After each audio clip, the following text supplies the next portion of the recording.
बात करेंगे molar solution कैसे बनाते हैं। How to prepare molar solution. Topic हमारा how to prepare molar solution. Students, वैसे तो क्या है मोलर सॉल्यूशन, प्रैक्टिकली हम बात करेंगे आज, थ्योरेटिकली बात नहीं करेंगे। मोलरिटी क्या होता है, मोलर सॉल्यूशंस क्या होता है, ये सारी जो आपने बात है वो थ्योरेटिकल पार्ट में पढ़ रखी है। आज हम केवल बात करेंगे प्रैक्टिकली आपको मोलर सॉल्यूशन बनाना हो तो कितना फास्टली आप कैसे बनाएंगे, लैब्स में कैसे बनाएंगे। आप ड्रग इंडस्ट्री से या फार्मास्यूटिकल इंडस्ट्री से या फूड इंडस्ट्री से जुड़े हुए हैं तो आपको लैब के अंदर मोलर सॉल्यूशन प्रिपेयर किया करने होते हैं, उसका स्टैंडर्डाइजेशन करना होता है और उसके बाद में उसका यूज़ करना होता है। तो हम बात करेंगे आज HCl का molar solution, 1m HCl molar solution कैसे बनाएं और अदर जो सॉल्ट होते हैं उनके मोलर सॉल्यूशन कैसे बनाएं। सिंपली अगर NaOH की बात करें तो उसका मोलिकुलर वेट होता है 40, मीन्स इतने मोल अगर आप 1000 ml में अगर डिजोल्व कर दोगे तो हो जाएगा 1m solution. That is the normal definition. तो सिंपली अपन क्या करते हैं, 40 ग्राम NaOH जो सॉल्ट होता है या पैलेट्स होती हैं, जो पैलेट्स होते हैं उसका वे करते हैं 40 ग्राम और उसको डिजोल्व कर देते हैं 1000 ml डबल डिस्टिल वाटर में, तो वो हो जाता है आपका 1m सॉल्यूशन। यहां पर आपको बात ध्यान रखनी है कि कोई ये सॉल्ट जो है NaOH वो 100% प्योर है, इसका ऐसे कंटेंट है वो 100% है। तो आपको केवल मोलिकुलर वेट से आपको डायरेक्ट कैलकुलेशन करके आप इसका 1m सॉल्यूशन बना लेते हो। परंतु HCl का केस लिया जाए या H2SO4 का केस लिया जाए तो वहां पर आपको जो है वो उसका काफी कुछ अदर वैल्यूज देखनी पड़ेगी। फॉर एग्जाम्पल HCl का केस लिया जाए तो HCl का केस में मोलिकुलर वेट कितना होता है 36.4 समथिंग ये होता है। अगर आप केवल मोलिकुलर वेट से कैलकुलेशन करेंगे तो आपको 36 ml अगर आप HCl ले लेंगे 1000 ml में तो क्या 1m का सॉल्यूशन बनेगा? रॉन्ग, नहीं बनेगा, क्योंकि उसका प्यूरिटी है वह है 36 to 37%।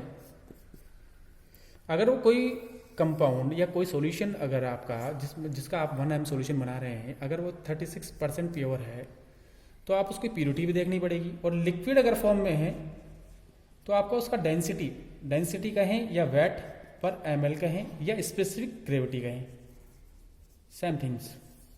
आपको उसका लिक्विड का डेंसिटी भी देखना पड़ेगा, उसका प्यूरिटी भी देखना पड़ेगा और कैलकुलेशन करने के बाद में जो वैल्यू आएगी वो आपको आगे फर्दर यूज में लेनी है। तो यहाँ HCl केस में आवश्यक नहीं, ये नहीं करना है आपको कि 36 ग्राम ml लिया या ग्राम लिया और 1000 ml में डिजोल्व कर दिया तो 1m सॉल्यूशन बन जाएगा, गलत।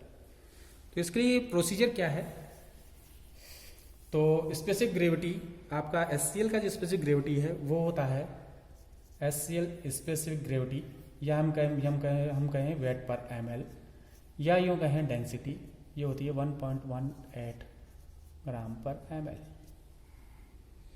इसका ऐसे कंटेंट कितना है, ऐसे मीन्स प्यूरिटी, ऐसे कहें या प्यूरिटी कहें, ये है आपका 36%। ऐसे तो क्या 36 to 38% के आसपास होता है, तो हम 36 मान के चलें। अब ये तीनों डाटा आपको रिक्वायर हैं फॉर मोलर सॉल्यूशन के लिए। अब क्या कैलकुलेशन होगी इसकी बात करें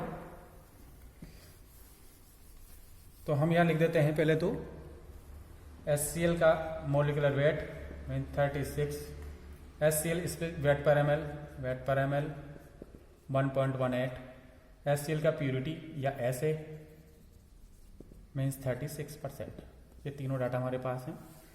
तो सबसे पहले आपको निकालना है कोई भी लिक्विड का डेंसिटी होता है वो होता है मास अपॉन वॉल्यूम।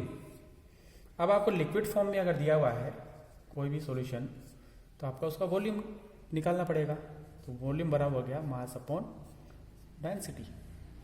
मास कितना है HCl का 36.4 डिवाइड बाय डेंसिटी कितनी है, डेंसिटी मीन्स हो गया वेट पर ml मीन्स 1.18। वॉल्यूम कितना आएगा, वॉल्यूम आएगा आपके पास 30.84 कैलकुलेशन करके देखना आप। अब आपको यहां से ये वॉल्यूम है 36% में, मतलब 36 ml के अंदर HCl का जो कंसंट्रेशन होगा वो होगा 30.84।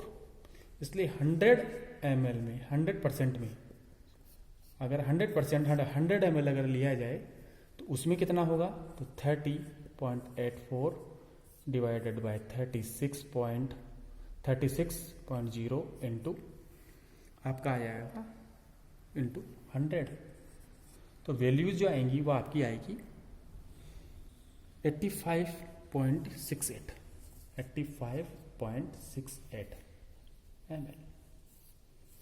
अब कंक्लूजन निकलता है कि 85 ml अप्रोक्स बोल रहा हूं, 85.68 को 85 ml अगर आप HCl को अगर 1000 ml 1000 ml double distil water में डिसोल्व करेंगे तो आपका सॉल्यूशन बनेगा 1 m का। ये इसका है। पहले आपको डेंसिटी देखनी होगी, उसके बाद में उसका एसिड कंटेंट देखना होगा, उसका मोलिकुलर वेट देखना होगा, उसका वॉल्यूम निकालना होगा, और उसके बाद में ऐसे कंटेंट के अकॉर्डिंग आपका जो जितना वैल्यू आएगा HCl का उसके अकॉर्डिंग आपको 1 m सॉल्यूशन या मोलर सॉल्यूशन बनाना होगा। अब सिंपली अगर फॉर्मूला अगर बात करें, ये तो HCl का केस बहुत इंपॉर्टेंट है। डायरेक्ट आपको 36 ml लेके 1000 ml में डिसोल्व करते हैं, वो गलत है, रॉन्ग मेथड है, क्योंकि आपका प्योरिटी है इसका HCl का वो है 36%। अब हम बात करें डायरेक्ट फॉर्मूला क्या है।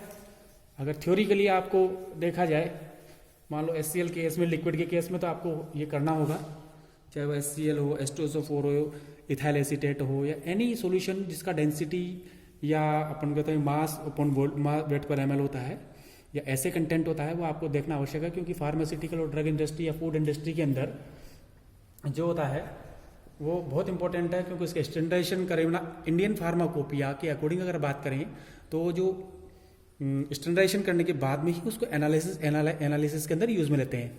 तो ये इंपॉर्टेंट फैक्टर हैं, डेंसिटी हो गया, ऐसे कंटेंट हो गया, मोलिकुलर वेट हो गया। अब हम डायरेक्ट फॉर्मूले की बात करें, मोलरिटी जो होती है, अगर मोलर सॉल्यूशन बनाना है तो कैसे बनाना है, वेट ऑफ सॉल्यूट का मतलब जो आप जिसका आप जितना वे कर रहे हो, सपोज NaOH का है, HCl का NaOH का है, या कोई बाइकार्बोनेट्स है, या कोई KOH का है, एनी सॉल्यूट जो आप ले रहे हैं, weight of solute divided by molecular weight into 1000 divided by weight of, मतलब सॉल्वेंट टेकन मीन्स होता है किस में आप डिसोल्व कर रहे हो, पानी में डिसोल्व कर रहे हो या किस में डिसोल्व कर रहे हो, कितना ले रहे हो आप। सॉल्वेंट टेकन मतलब पानी आप 250 ml ले रहे हो या 500 ml आपने लिया है या 1000 ml में बना रहे हो, that is a solvent taken. आप कितना सॉल्वेंट यूज ले रहे हो 1000 ml में। सपोज आपने मोलरिटी के लिए वेट ऑफ सॉल्यूट लिया 40 ग्राम NaOH का, 40 ग्राम आपने ले लिया, 40 ग्राम इसका मोलिकुलर वेट है, divided by 1000 into 1000 divided by, मान लो आपने सपोज 1000 ml ही बनाया, मीन्स आपका हो गया 1 m सॉल्यूशन। अगर आपको 40 ग्राम NaOH को लेकर के 1000 ml में डिसोल्व करते हो तो वो सॉल्यूशन बनेगा 1 m। अब इसी फॉर्मूले से आप निकाल सकते हैं कि मोलरिटी आपको यहाँ लिख देनी है और वेट ऑफ सॉल्यूट आपको मोलरिटी कितना m बनाना है वो लिख देना है, और इससे आप एक्सचेंज करके निकाल सकते हैं कि कितना ग्राम आप लें कि 1 m बन जाए, कितना ग्राम आप लें कि 2 m सॉल्यूशन बन जाए। तो फॉर्मूला को यूज़ करके आप ये कर सकते हैं।